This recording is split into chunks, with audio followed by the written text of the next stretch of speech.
8 Toyotas. Everyone a car you can walk out and buy in this country this week. And by the end, you'll know which one is hiding an engine that Toyota didn't build, didn't design, and can't put right cheaply. That's number 1. It's on a lot of driveways, and most of the people driving it have no idea. First, the one thing to hold on to for the whole video. It decides everything else. On a Toyota, it's almost never the engine that lets you down. It's what's bolted to the outside of it. That's the rule. 8 cars, 8 expensive problems, and 7 of them happen outside the engine block.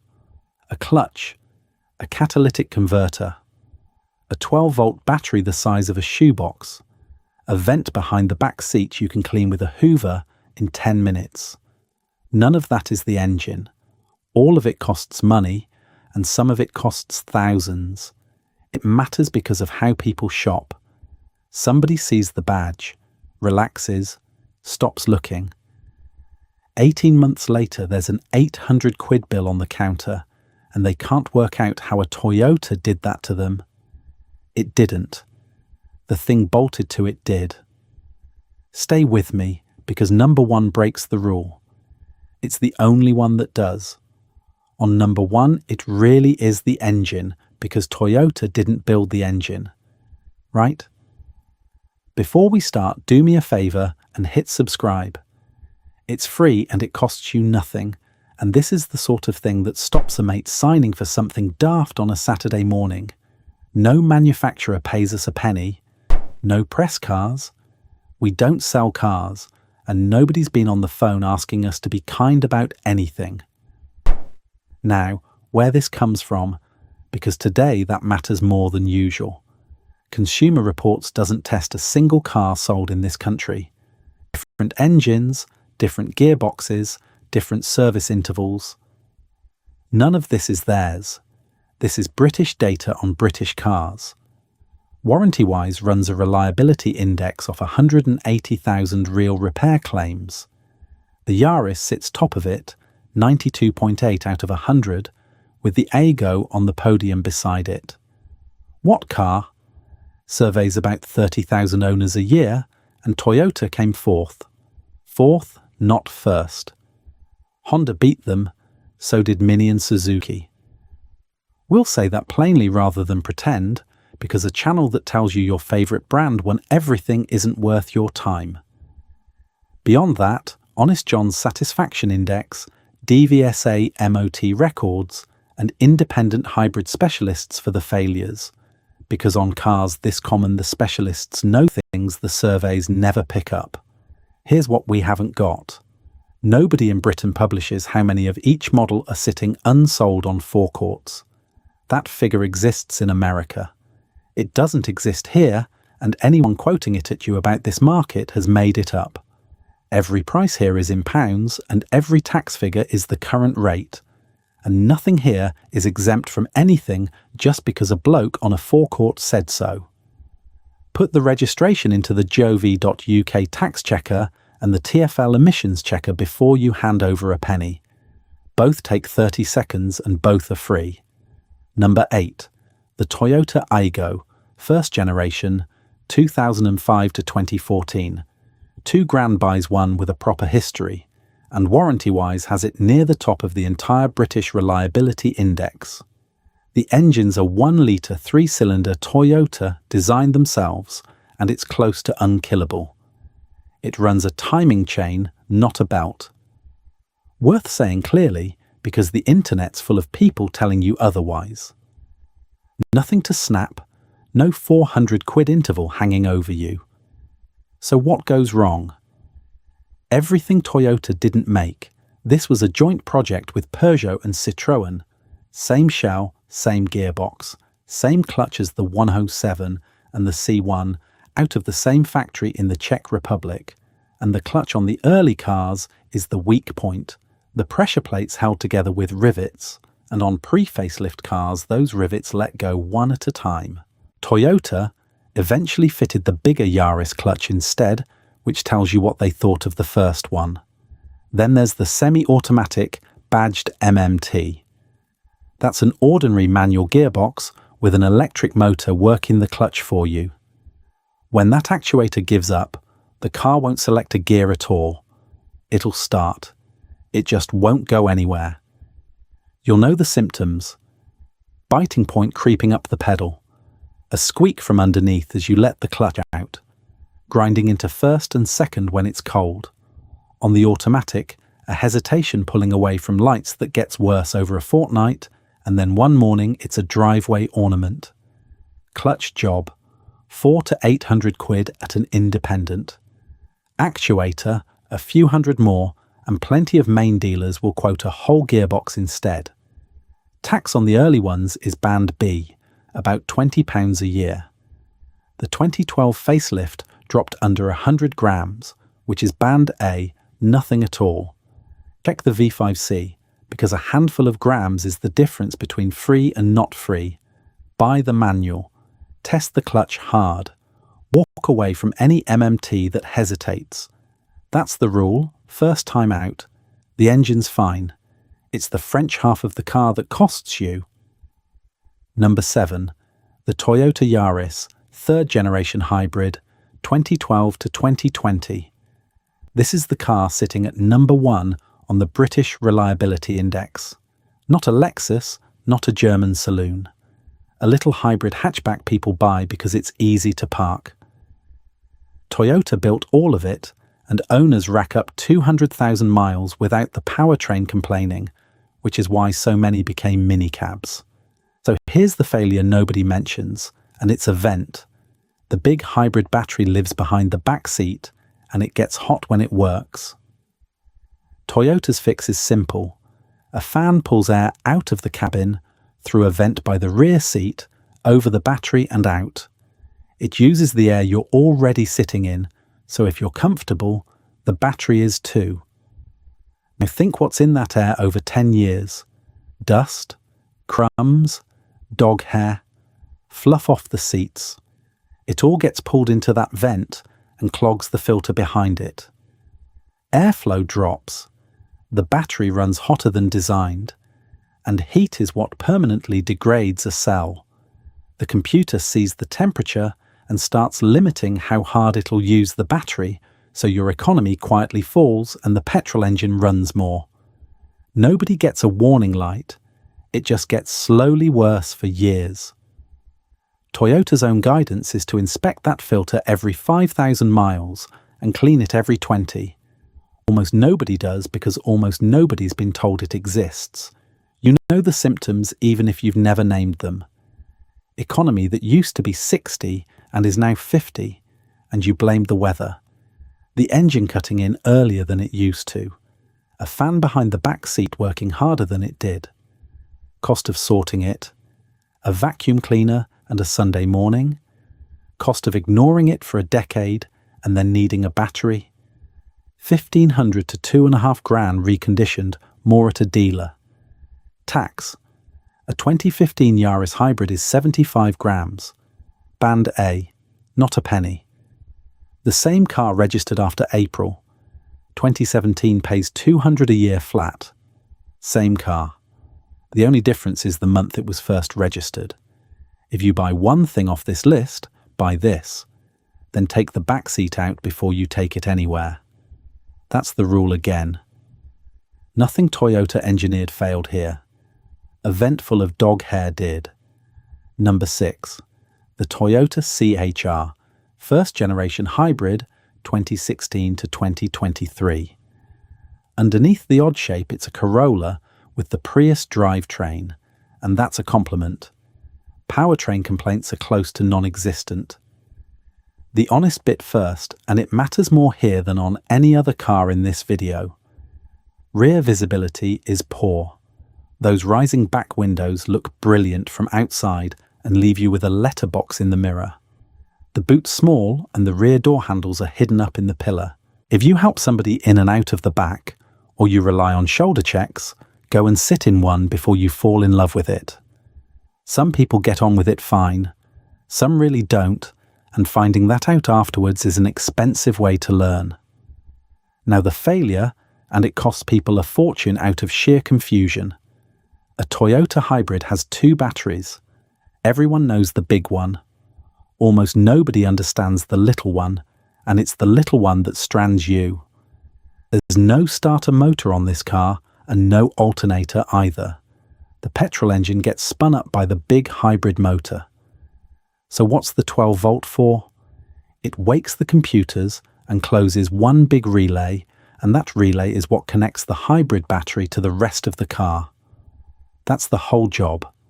It's a doorman, which means it never gets the hard charge a normal battery gets from an alternator.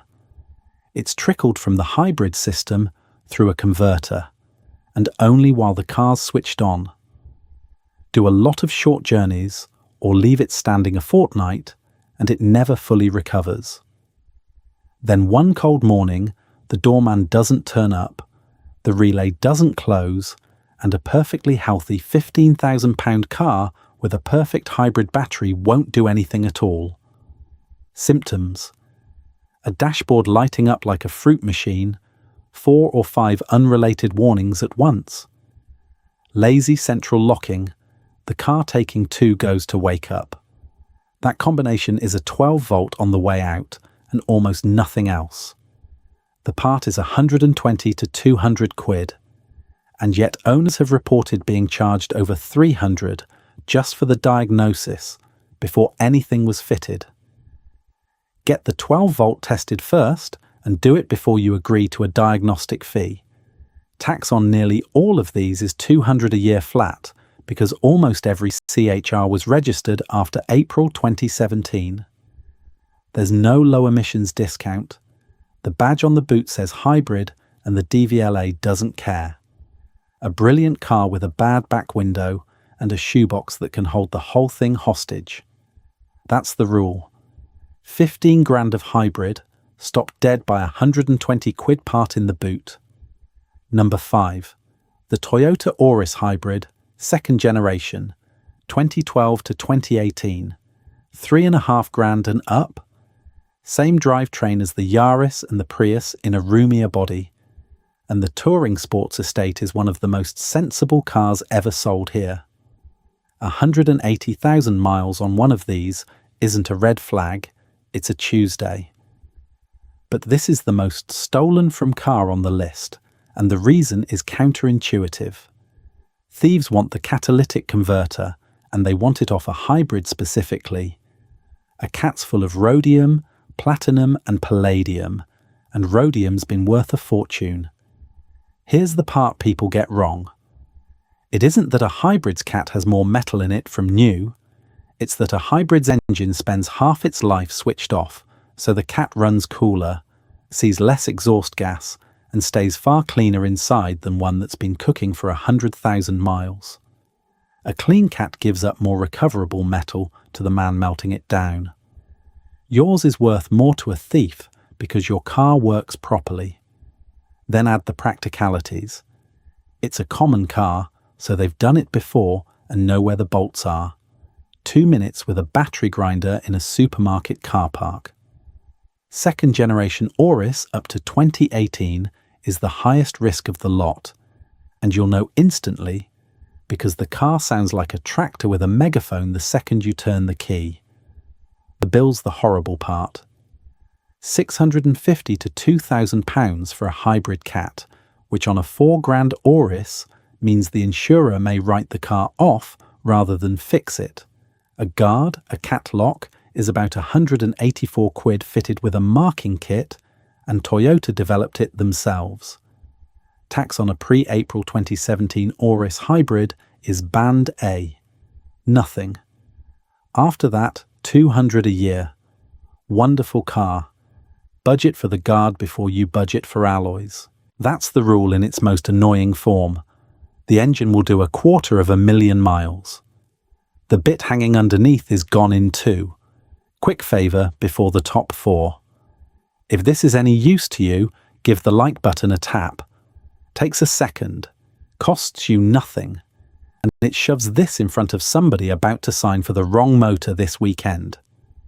Cheers. Number 4. The Toyota Prius, third generation, 2009 to 2015. Here's where the honesty gets uncomfortable, because this is the one Toyota genuinely got wrong, and pretending otherwise would make everything else in this video worthless. 2 to 4 grand buys a lot of Prius, 55 to 65 miles per gallon in real use, band A, so it costs nothing to tax, and the hybrid side is as tough as anything Toyota ever made, and a lot of them blow head gaskets. So let's do the mechanism properly, because if you understand it, you can buy one safely, and most people can't. Every modern petrol engine has an EGR system, exhaust gas recirculation. It feeds a measured amount of spent exhaust back into the intake. Sounds mad, but exhaust gas won't burn, so mixing it in dilutes the charge and lowers peak temperature inside the cylinder, and less heat means less nitrogen oxide out the back. It's an emissions kit. It exists to pass a test. Exhaust gas is dirty, and this engine runs a lot of it. Over 80 to 100,000 miles, carbon builds in the EGR cooler and in the passages cast into the inlet manifold. Not evenly, though.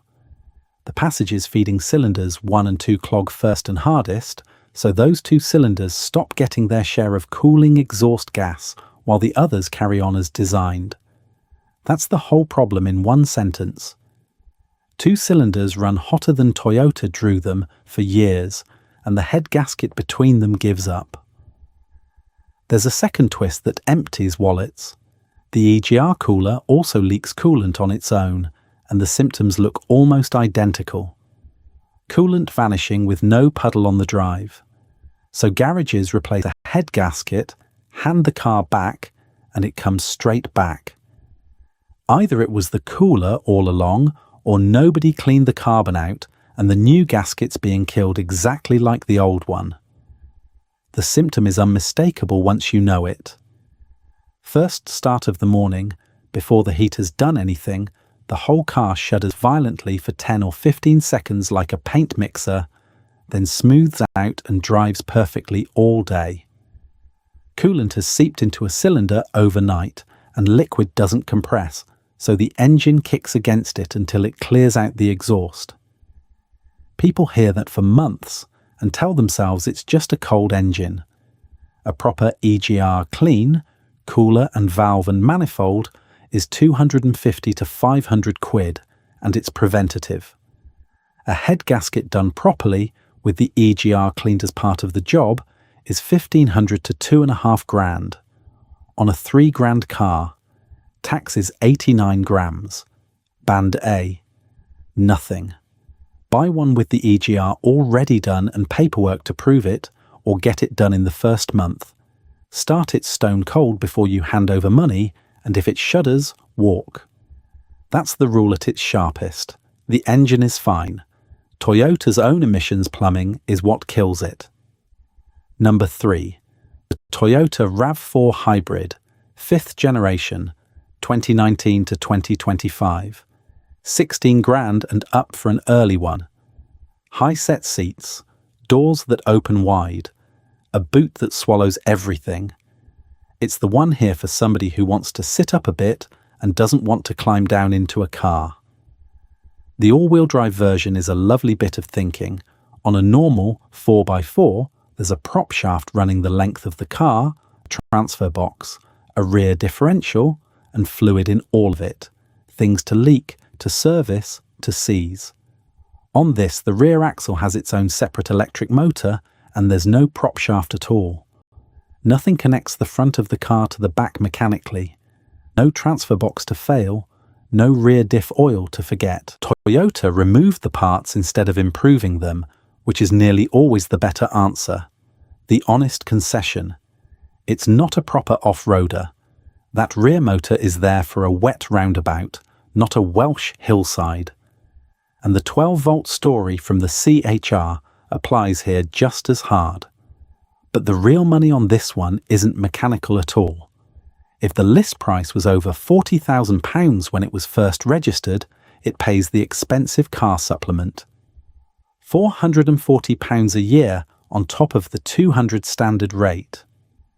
£640 a year for 5 years from the second time the car is taxed, And it's the list price when new that counts, not what you paid. Buy a 3-year-old RAV4 in a high trim for 22 grand, and you can inherit 2 or 3 more years of 640 a year on a car you bought for half what it first sold for.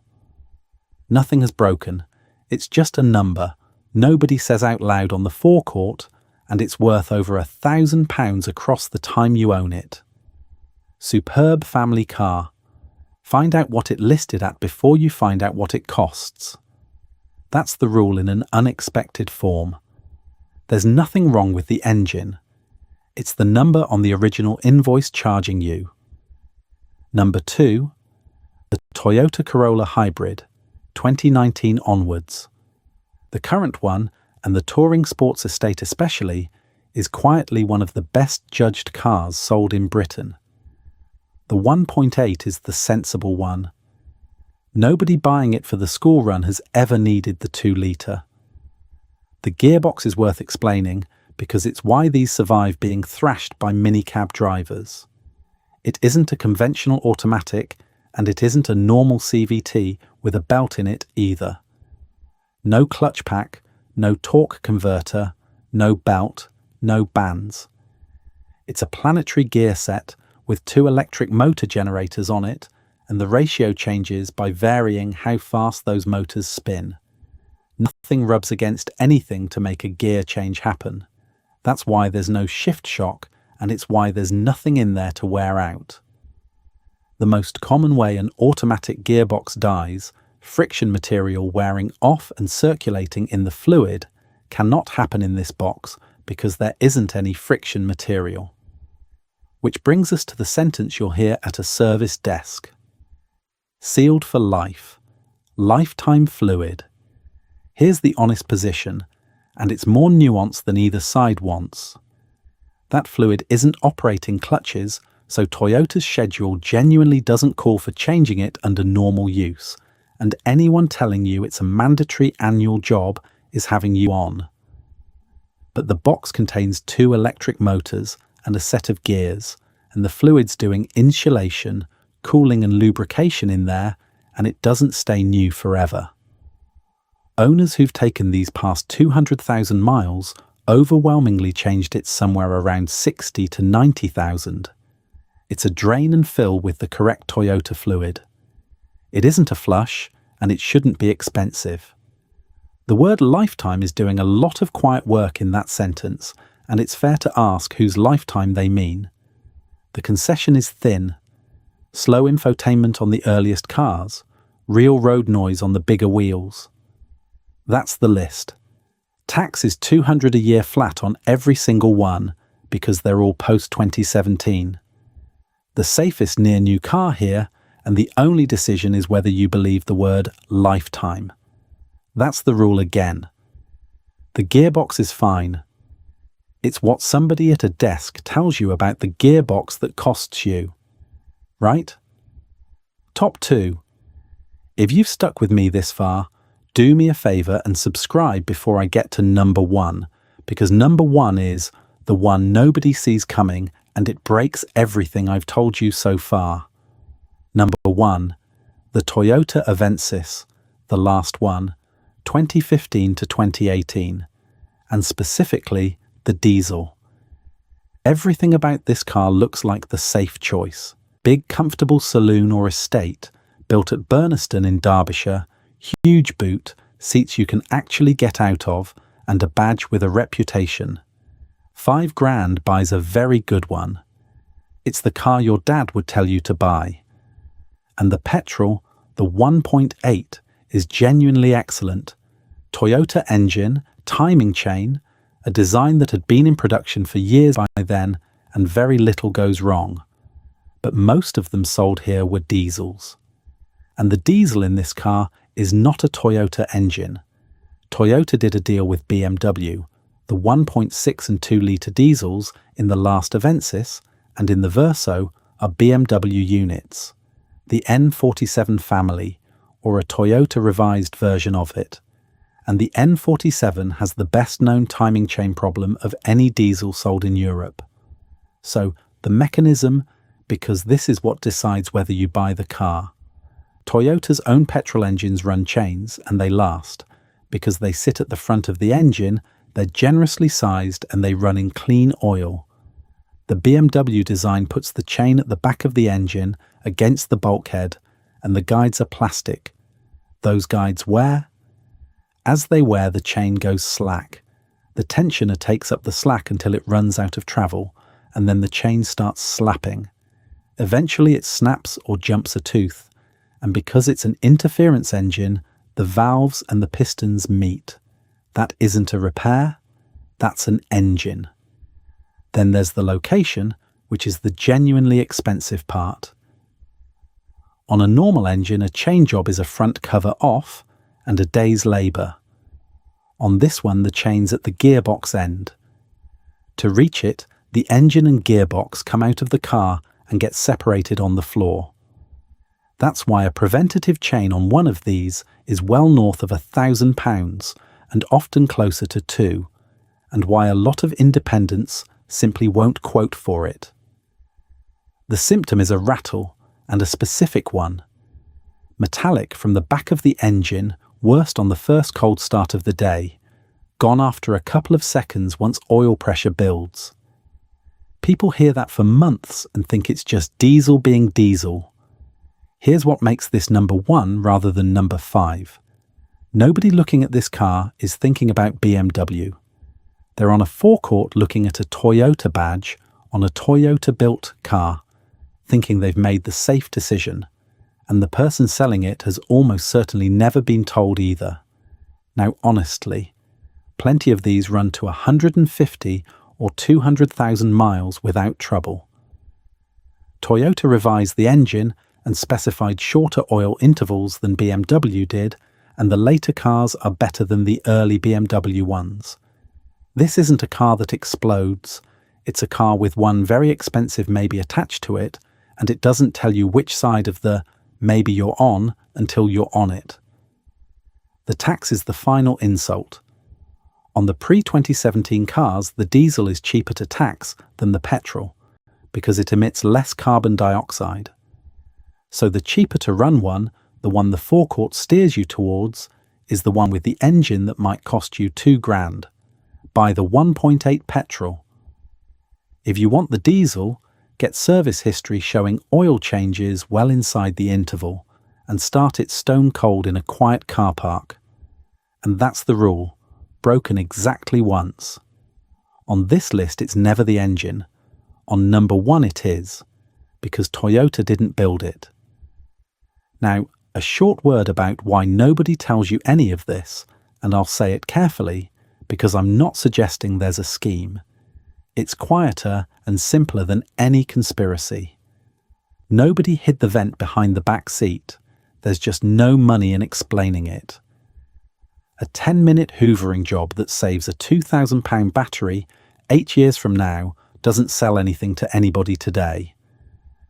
Nobody hid the 12-volt either, but a diagnostic charge is worth more than a 2-minute test with a meter, and nobody at Toyota is concealing that hybrid battery cover can be extended year by year, all the way to 15 years from first registration, as long as the car keeps getting its hybrid health check. But an independent has no reason to bring that up, because sending you to a franchise dealer costs them the work. And the dealer has no reason to mention that the rest of your servicing could be done cheaper elsewhere. None of those people did anything wrong.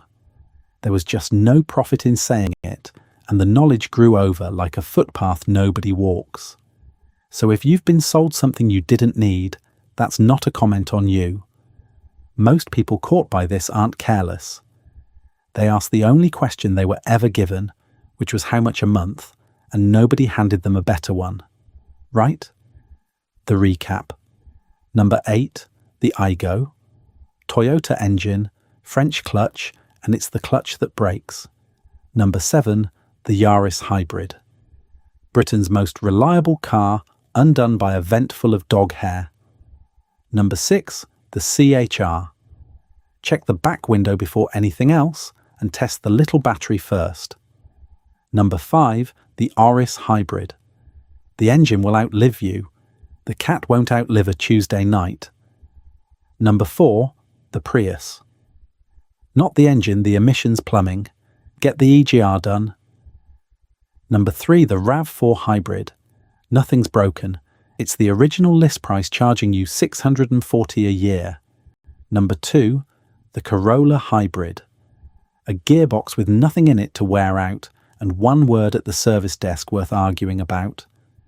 Number 1, the Avensis diesel. The only Toyota here where the engine's the problem because it's a BMW. The honest takeaway. On a Toyota, it's almost never the engine that lets you down. It's what's bolted to the outside of it, which means the money isn't saved by picking the right model. It's saved by knowing which 3 or 4 bolt-on things on your car are the expensive ones and getting ahead of them. 2 things this week, both free. Put your registration into the gov.uk tax checker because a Band A car and a £200 car look identical on a driveway. Then put the same registration into the TfL and your local council emissions checkers, and don't take anyone's word on whether it's compliant. And if you're buying, the cheapest 30 seconds you'll ever spend is starting the car from stone cold, not warm. Cold first thing, before the sellers had it running. Every failure in this video announces itself in the first 15 seconds of a cold start, and every one of them is silent by the time you get there at 11 o'clock. One thing this video doesn't do, and I'd rather say it than let you find out. If you drive 3 miles to the shops and 3 back, the diesel here will never suit you, and a hybrid will suit you brilliantly. Short journeys are what murder a diesel, and exactly what a hybrid is built for. That's most of the decision, and it's got nothing to do with the badge on the front. Now, the comments, and I want something specific rather than opinions. If you own one of these, tell us 3 things. Which one, how many miles is it on, and what's the biggest bill it's given you? Not what you think of the brand. The actual number on the actual invoice. That's what helps the next person scrolling past. And if we've got something wrong, say so plainly and say where. It gets fixed. There's a card up on screen now with another one of these. Have a look. It's worth your time. Buy with your head, not the badge. This video is based on publicly available recall notices, MOT test data, safety ratings, reliability surveys, and independent review evidence current at time of publication. Individual vehicle outcomes vary. Some models may have had subsequent updates, recalls, or improvements. Always obtain current information and independent advice before making any purchase decision.